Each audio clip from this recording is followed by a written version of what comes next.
पुण्यामध्ये माऊलींची पालखी हडपसर येथून जात असताना एका मुस्लिम महिलेकडून त्या वारीवर, त्या पालखीवर मांसाचे तुकडे फेकले जातात आणि त्याबद्दल त्या महिलेला विचारलं असता ती आपल्या वारकऱ्यांना आई बहिणीवरून शिवा देते आणि सांगते की तुम्ही कोणाच्याही बापाला सांगा.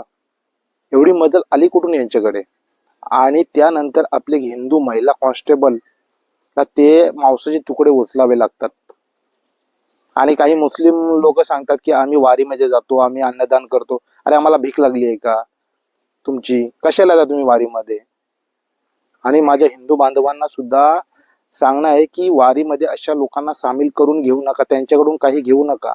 तुमचा धर्म बाटवायला हे लोक निघाली आहेत. त्यांच्या भिकेची आपल्याला गरज नाही.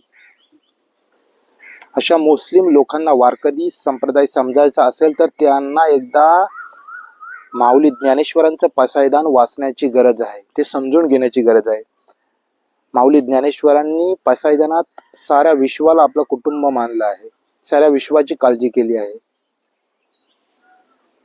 आणि सर्व वारकऱ्यांना माझी विनंती आहे की आपण कुठल्याही मुस्लिम व्यक्तीकडून कुठलीही वस्तू विकत घेऊ नका. या धर्मभ्रष्ट करणाऱ्या लोकांपासून जरा सावध राहा, दूर राहा. जय श्रीराम. रामकृष्ण हरी.